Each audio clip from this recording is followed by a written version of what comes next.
Bonjour à tous, nous sommes vendredi 21 mars, qui est le Kaf Aleph du mois de Hadar, et je ne vais pas parler de la paracha, mais j'ai écouté deux podcasts du Rav Foreman sur un sujet qui a trait à la révélation. J'ai essayé d'en faire la synthèse, et donc, comme il y a des idées nouvelles et à mon avis intéressantes, je souhaiterais les partager avec vous.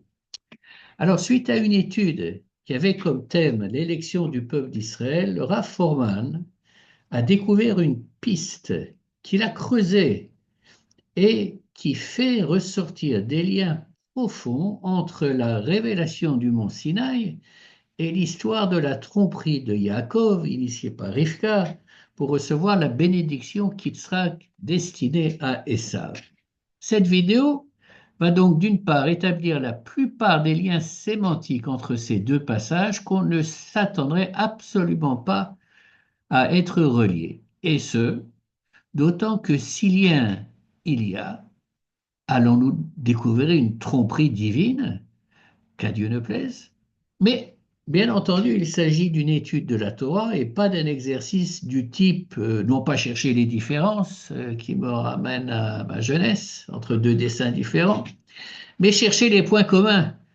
Et il ne s'agit pas non plus d'un exercice purement académique. L'objectif du Rav Foreman dans ses recherches est toujours de trouver du sens à ces analyses, sens qui nous est destiné et qui nous permet de comprendre davantage le texte de la Torah.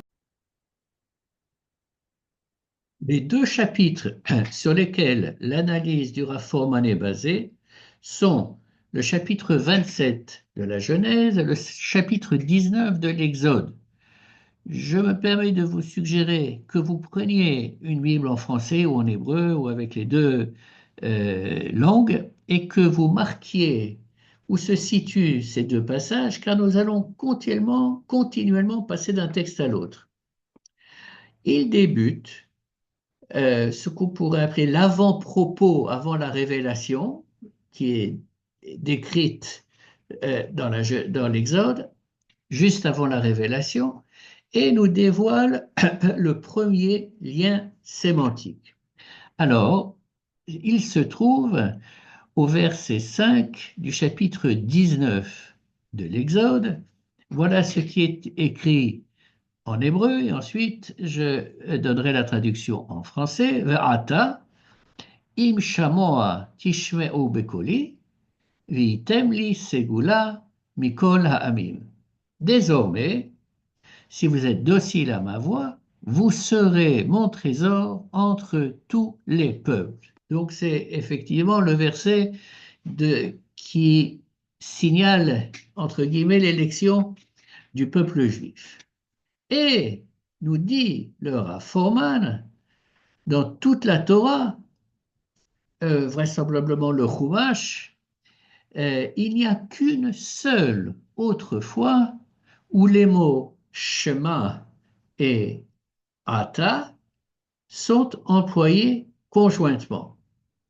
Donc, je pense que c'est difficile même pour ceux qui sont très érudits, de savoir immédiatement de quel passage il s'agit. Eh bien, il suffit de se reporter au chapitre 27 de la Genèse et au verset 8, Rivka parlant à Yaakov et lui dit, Ve'ata beni shma bekoli, la chair ani metzave otach. Donc, et maintenant, mon fils, sois docile à ma voix, dit Rivka à Yaakov, la chair ani metzave otach, c'est-à-dire sur ce que je vais t'ordonner. Et dans le verset 7 du chapitre 19 de l'Exode, le verset nous dit, Vayavo Moshe, Vayikra leziknei ha'am, Vayasem lifneim et kol hadevarim ha'ele, Asher sivau Adonai. En français, Moïse, de retour, convoqua les anciens du peuple et leur transmit toutes ces paroles, comme le Seigneur le lui avait prescrit. qui est Rivka, la mère de Yaakov, qui est Dieu pour nous, notre parent. En d'autres termes, les parents humains demandent à leurs enfants de les écouter, c'est-à-dire de leur obéir, idem pour Dieu vis-à-vis des enfants d'Israël. Autre parallèle, Dieu nous choisit en tant que nation et Rivka choisit Yaakov comme son héritier. Deuxième lien sémantique. Exode chapitre 19, versets 3 et 4. ומשה עלה אל האלוהים, ויקרא אליו אדוני מן ההר לאמור, כה תאמר לבית יעקב ותגיד לבני ישראל. אתם ראיתם אשר עשיתי למצרים ואשא אתכם על כנפי נשרים, ואביא אתכם אליי. Et Moïse monta vers le Seigneur, et le Seigneur, l'appelant du haut de la montagne, lui dit, adresse ce discours à la maison de Jacob, cette déclaration aux enfants d'Israël. Vous avez vu ce que j'ai fait aux Égyptiens, vous, je vous ai porté sur les ailes des aigles, je vous ai rapproché de moi. Donc maintenant, le Raphaël va isoler de ces deux versets un certain nombre de mots qui vont, comment dirais-je, faire écho ou se retrouver dans le passage de la Genèse dont nous venons de parler. Il fait remarquer que l'expression Bet Yaakov, Kotoma le Bet Yaakov, pour désigner les enfants d'Israël dans le Chumash, est rarissime, et d'après les recherches que j'ai faites, ça n'apparaît que 2 fois. Bien, donc, déjà dans le texte même, juste avant la révélation, on nous parle de Bet Yaakov. Oui. Maintenant, en ce qui concerne le verset 4, il va le diviser en plusieurs parties et se concentrer sur une série de mots. Le premier mot, c'est, je redis la partie du verset qui nous intéresse, je vous ai porté sur les ailes des aigles, je vous ai rapproché de moi. En hébreu, va essa etrem, donc ça c'est le premier couple de mots. Ensuite, al kanfe nesharim, et le troisième, Vavi etrem elai. En français, ça nous donne Vaïssa etrem. Et ça, c'est soulever, c'est prendre. Kanfe nesharim, c'est des ailes d'aigle. Vavi etrem elai, m'amener, je vous amènerai vers moi. Eh bien, dit le Raphaël, ces 3 idées apparaissent également dans l'histoire de Yaakov et d'Ésav et dans exactement le même ordre. Quand Isaac dit à Esav, Ve'ata, sana keliecha. Il lui dit, et maintenant, prends tes armes, ensuite, teliecha vekashtecha, ta flèche, ton arc et ta flèche, ve'havia ali tzaed, et amène-moi le gibier. Alors, donc, sana, c'est prendre, c'est la même expression, c'est le même verbe qui est pris avant. Et en ce qui concerne les aigles, les ailes d'aigle, le Raphaël propose de comprendre Teliecha avec Ashtecha de la manière suivante, c'est que, en fait, quand on tire une flèche, eh bien, la flèche vole comme un oiseau. Et non seulement elle vole comme un oiseau, mais bien souvent, oui, on lui rajoute sur le côté, pour qu'elle vole mieux, des flèches, pardon, des plumes, n'est-ce pas? Et dernier point, Vehavi Ali, et amène-le-moi. Donc, ces 3 groupes de mots se retrouvent et dans l'introduction, dans l'avant-propos de la révélation et dans l'épisode de la bénédiction subtilisée par Yaakov. Troisième lien sémantique se trouve dans le verset 16 du chapitre 19 de l'Exode. Vayehi kolot uverakim, vanan kaved al ההר, וכל שופר חזק מאוד, ויחרד כל העם אשר במחנה. ויחרד כל העם מאוד, verset 18. Et la montagne et les enfants d'Israël tremblent, et tremble fortement. Méod. Or, dans le verset 33 du chapitre 27 de la Genèse, qui tremble fortement, Méod, c'est Yitzhak. Le verset nous dit, Vayecherad Yitzhak, Charada, Gedola, Ad, Méod.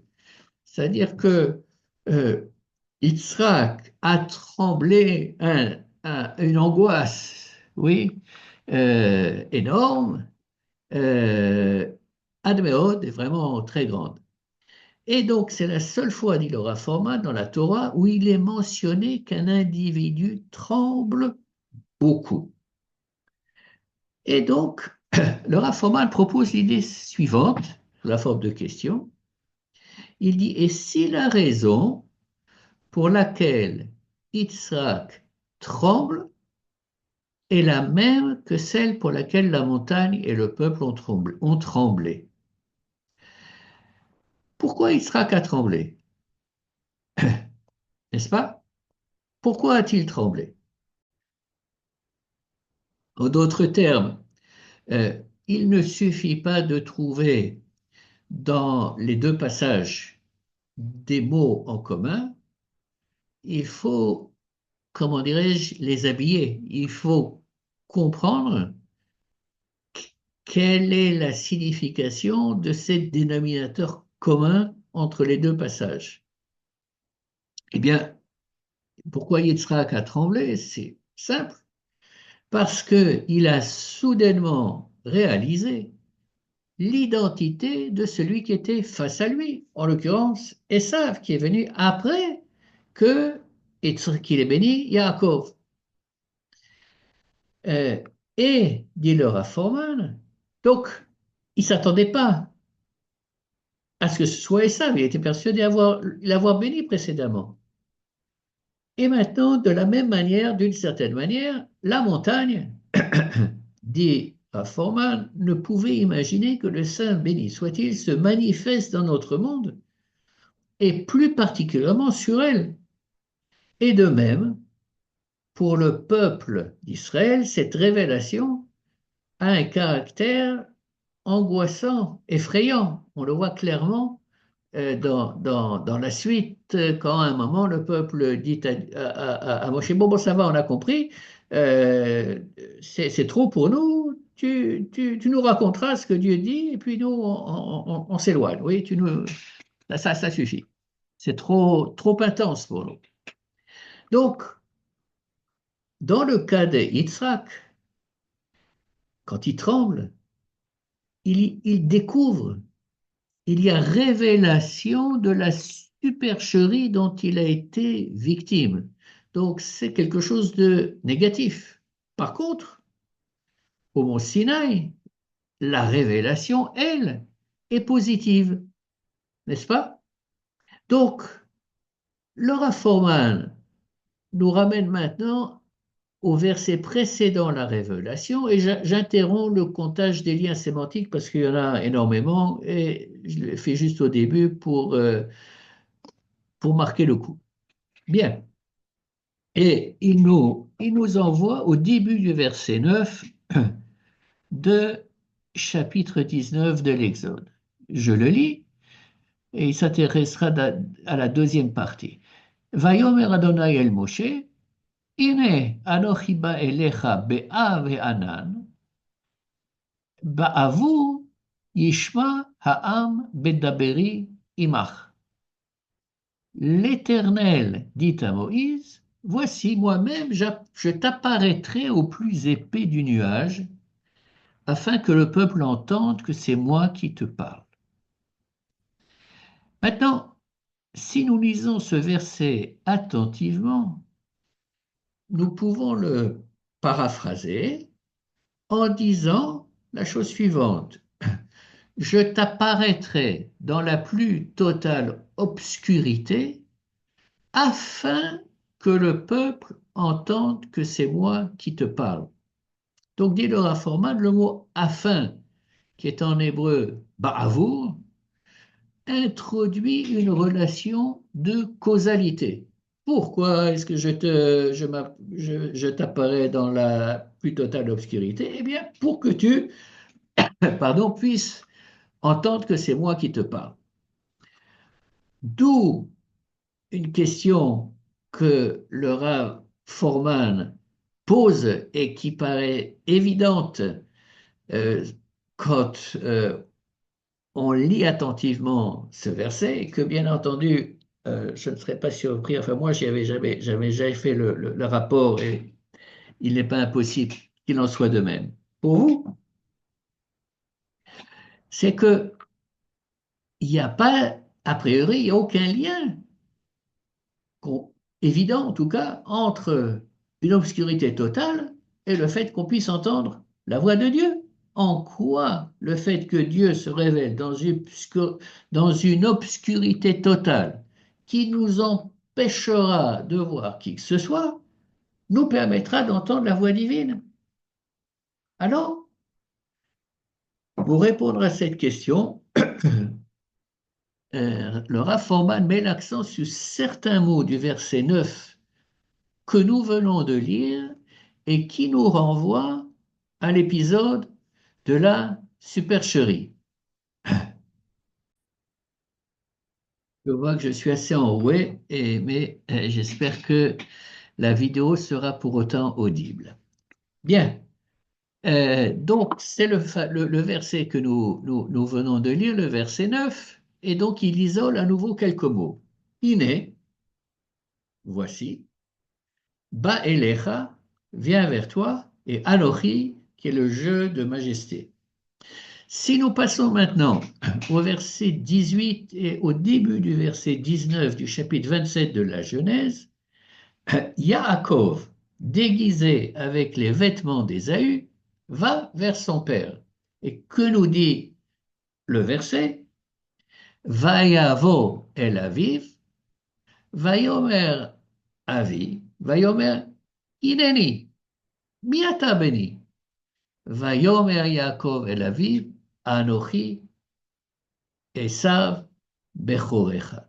C'est-à-dire que les trois mots que, euh, qui apparaissent dans l'Exode, dans le verset que j'ai cité, apparaissent également dans le centre, le cœur de la supercherie que fait Yaakov. C'est pratiquement les mêmes mots.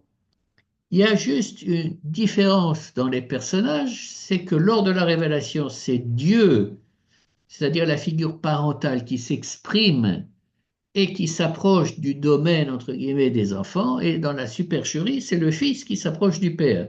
Mais ça ne pose aucun problème d'un point de vue de l'exégèse, de la compréhension du texte. Ce jeu de euh, changement, de glissement de personnages est fréquent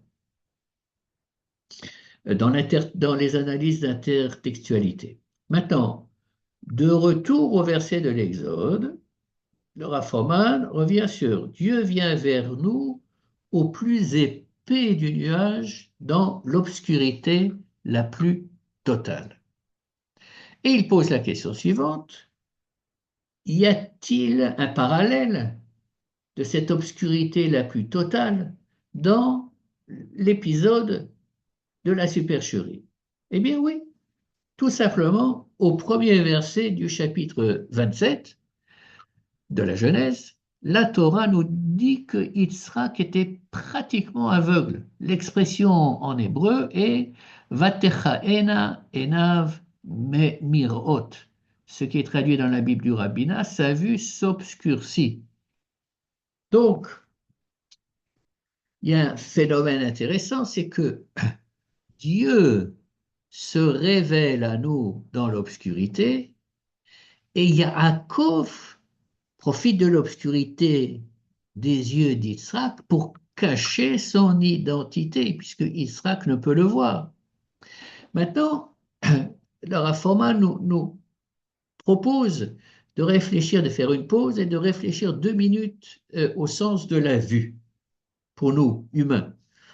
C'est le sens principal que nous utilisons pour vivre, pour reconnaître, pour identifier, etc. Or, Dieu est hors de ce monde, hors du temps hors de l'espace. Est-ce qu'on peut le voir? Non.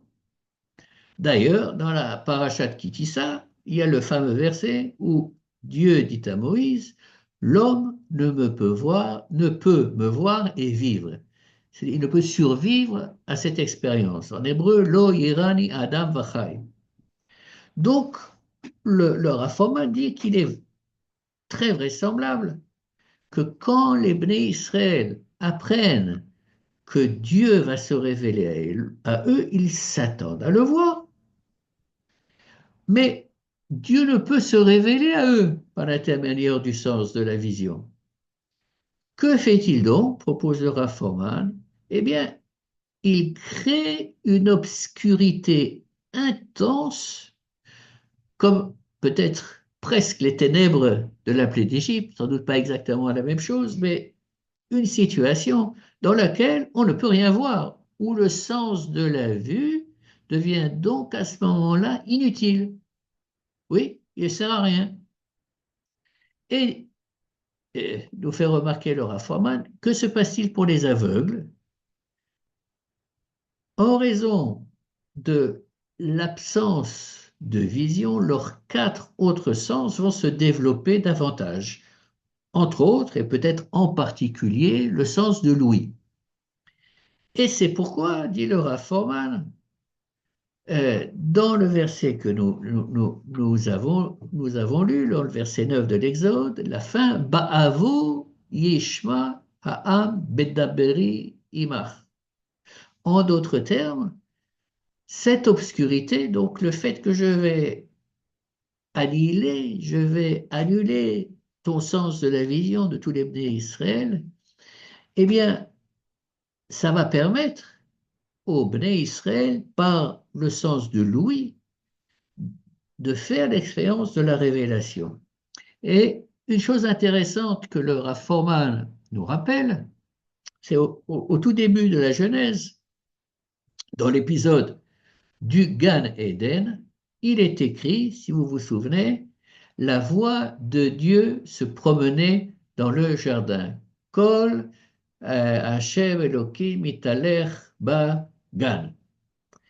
Et c'est comme si ce petit passage du Jardin d'Éden était comme un précurseur qui nous annonce, qui nous indique comment une relation est possible entre l'humain et le divin, et donc nous faire comprendre que c'est par la voix que Dieu peut communiquer avec nous. Et je rajoute, d'où l'importance du schéma Israël, ça c'est pas le Rav Forman qui disait. Donc, pour poursuivre le raisonnement du Rav Forman, si Dieu se cache, oui, entre guillemets, dans l'obscurité, au mont Sinaï, c'est pour nous signifier que ce n'est pas par la vue que nous pouvons être en contact avec lui. Mais ce n'est pas pour cacher qui il est, à la différence majeure de Yaakov. Et maintenant, si nous revenons au mot ba'avour, afin, qui est utilisé dans les deux cas, ils ont une signification totalement différente, voire opposée. C'est cette proposition qui introduit le pourquoi de l'obscurité. On a vu, si Dieu veut neutraliser le sens de la vision, c'est pour notre bien, pour nous permettre de se relier à lui par l'oreille. Mais chez Yaakov, ce mot afin est transactionnel. Ba'avo tevarcheni nafshecha. Afin que ton âme me bénisse, afin que tu puisses me bénir. Et maintenant, le Rav Shulman attire notre attention sur le fait que il y a un défi supplémentaire pour Dieu, en quelque sorte, dans sa volonté de se révéler à nous. Quel est ce défi? C'est le monde idolâtre dans lequel les enfants d'Israël ont baigné si longtemps. Pourquoi? Eh bien, tout simplement parce qu'une idole, ça se façonne, ça se touche, ça se voit. Et donc, quelque part, chez les Bnei Israël, il doit, tout au moins inconsciemment, ou pas seulement inconsciemment, avoir une attente d'une expérience semblable avec Akadosh Baruch Hu, mais par définition, c'est impossible. Et donc, le Rav Forman, maintenant, poursuit son analyse littéraire par les versets qui décrivent les préparations nécessaires que doivent faire les Bnei Israël avant que Dieu ne se révèle à eux. Dans le chapitre 19 de l'Exode, il s'agit des versets 10, 11 et 12 que je ne lirai qu'en français. Et dans chaque verset, on va se concentrer sur les quelques mots que le Rav Forman met en exergue. Donc, verset 10. Et l'Éternel dit à Moïse, rends-toi près du peuple, enjoins-leur de se tenir purs aujourd'hui et demain et de laver leurs vêtements. Verset 11, afin d'être prêts pour le troisième jour, car le troisième jour, le Seigneur descendra à la vue du peuple entier sur le mont Sinaï.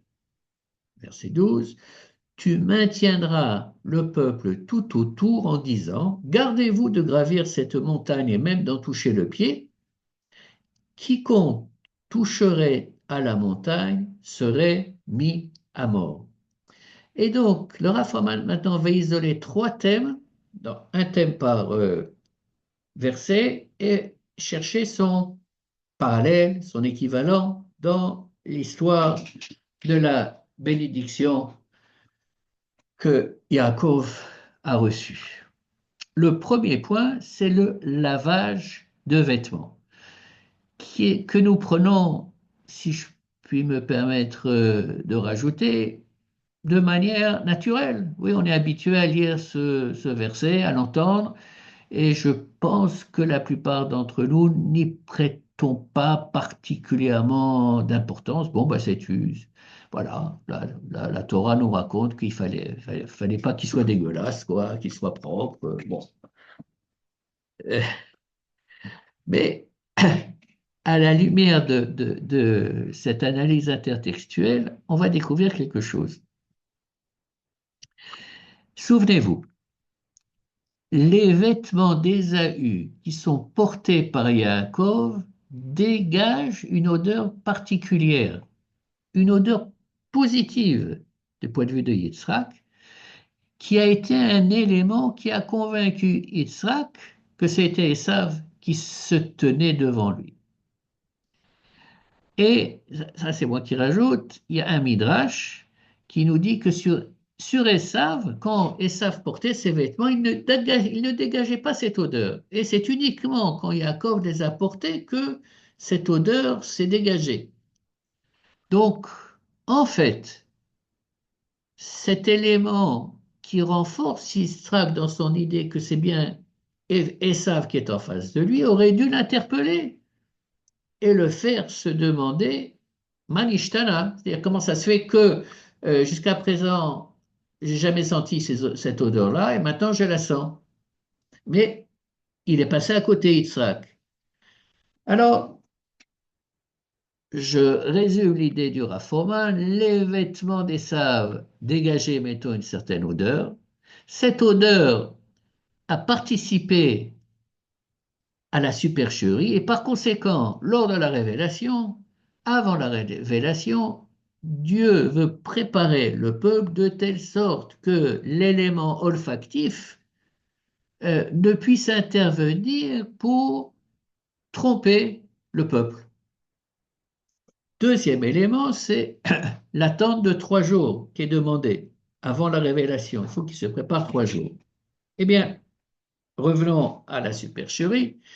Israël envoie ça chercher du budget et boum, mettons 1 heure après, Yaakov apparaît rapidement et tellement rapidement que ça a interpellé Yitzhak qui demande à Yaakov, mais comment se fait-il que tu aies fait si vite?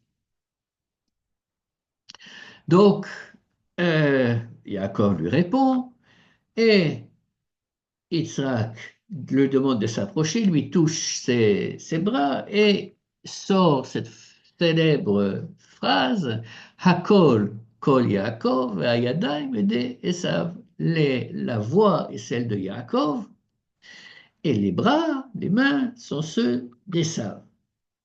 Maintenant, le Rafoma nous dit attention, attention, qu'est-ce qu'il allait faire Yitzhak maintenant?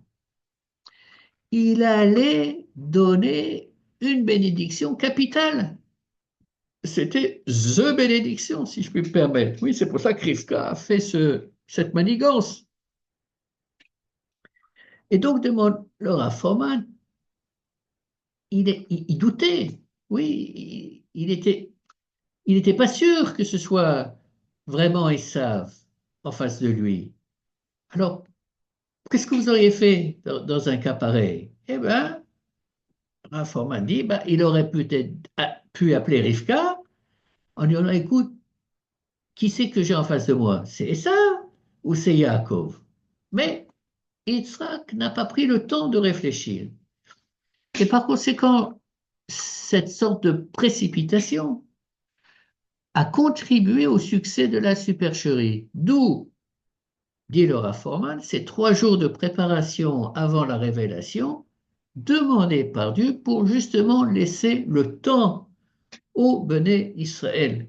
Oui, c'est un, comment dirais-je, c'est, cet épisode de la supercherie nous fait comprendre un le comment de ce qui a précédé la révélation. Troisième point, ne pas toucher la montagne, n'est-ce pas? Dangereux. Eh bien, Yitzhak a touché les bras de Yaakov, qui étaient recouverts des peaux de brebis. Et qu'est-ce qui se passe? Dit le Rav Foman, c'est que entre le sens de Louis, qui disait à Yitzhak que c'était la voix de Yaakov, et le sens du toucher, qui lui disait que les mains étaient celles de Esav, il a donné la préférence au toucher. Pourquoi? Demande le Rav Foman. Eh bien, le Rav Foman suggère que nos perceptions sont influencées par notre inconscient, par ce que nous souhaitons voir. Je crois que c'est vraiment un caractère humain profond. Souvenez-vous, lorsque les jumeaux sont nés, Yaakov et Esav, il est écrit que Yitzhak aimait Esav parce qu'il mettait du gibier dans sa bouche. C'était en d'autres termes l'homme de l'action qui était, en l'occurrence, très poilu. Donc, le Rav Foman dit que Yitzhak voulait que la personne qui soit en face de lui soit Esav. Il voulait le bénir. Voilà cet enfant qui arrive, et les mets ont été préparés comme Esav visiblement les préparait. Oui. Donc, comme il voulait bénir Esav, il a prioritisé le sens du toucher par rapport au sens de l'odorat, parce que ça l'amenait à cette conclusion. Dit le Rav Foman, quand la montagne a tremblé, si le peuple l'avait touché, il y aurait eu un risque que le peuple pense que c'est la montagne qui, d'une certaine manière, représentait Dieu. Et par conséquent, il a fait en sorte d'éliminer également du sens du toucher, le sens du toucher dans la révélation pour qu'aucun des éléments qui ont participé à la tromperie de Yitzhak ne soit présent. Nous approchons maintenant de la fin de cette vidéo et le Rav Foman nous ramène à la révélation et il nous dit que se passe-t-il le 3e jour? Il s'agit des versets 16 à 19 de l'Exode que je vais lire. Vayehi bayom hashelishi biot haboker, vayehi kolot uverakim va'anan kaved al ha'ar, vekol shofar chazak me'od. ויחרד כל העם אשר במחנה. ויוצא משה את העם לקראת האלוהים מן המחנה, ויתייצבו בתחתית ההר, וההר סיני עשן כולו, מפני אשר ירד עליו אדוני באש, ויעל עכשיו כאשן הכבשן, ויחרד כל העם מאוד. ויהי קול השופר עולה וחזק מאוד, משה ידבר והאלוהים יעננו בקול.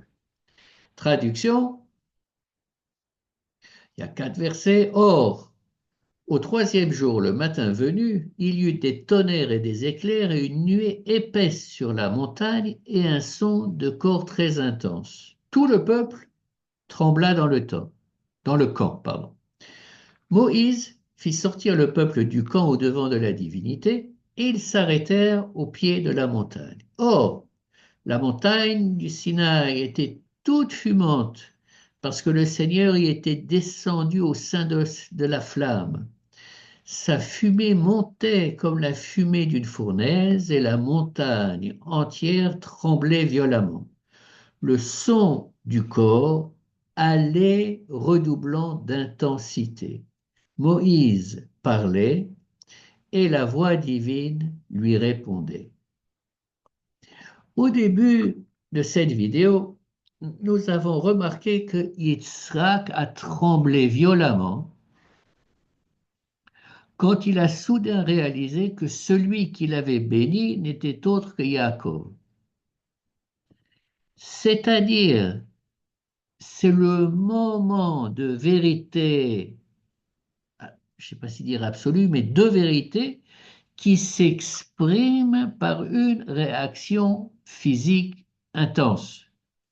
Je rajouterai ce que dit pas le Rav Forman, mais qui est apporté par un midrash, que ce tremblement reflète également la réalisation par Yitzhak qu'il s'était trompé en voulant accorder sa bénédiction à Esav, puisqu'il dit, en parlant de Yaakov au verset 33, il restera béni, et de plus, il est réticent à accorder une autre bénédiction à Esav.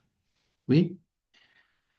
À la révélation, le peuple entend le son, la voix du chauffard, et comme il est écrit au verset 16, il tremble.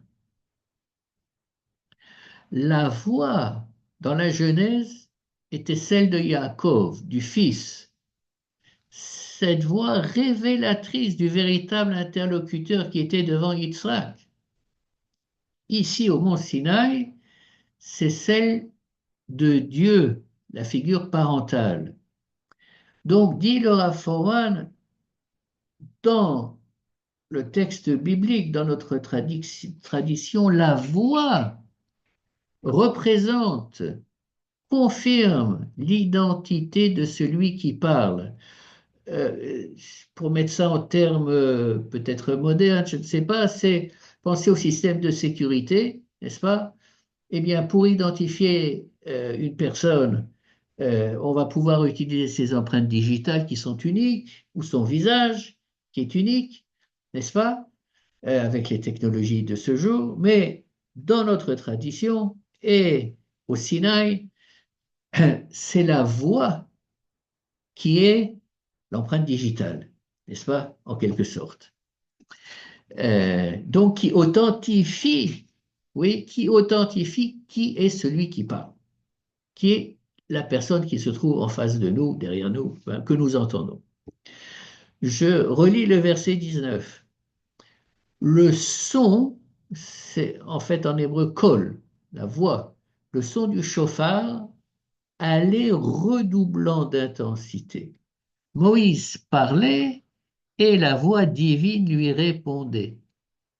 C'est donc par sa voix que Dieu se révèle au peuple et que le peuple comprend, saisit, intègre que c'est bien Dieu qui s'exprime à lui.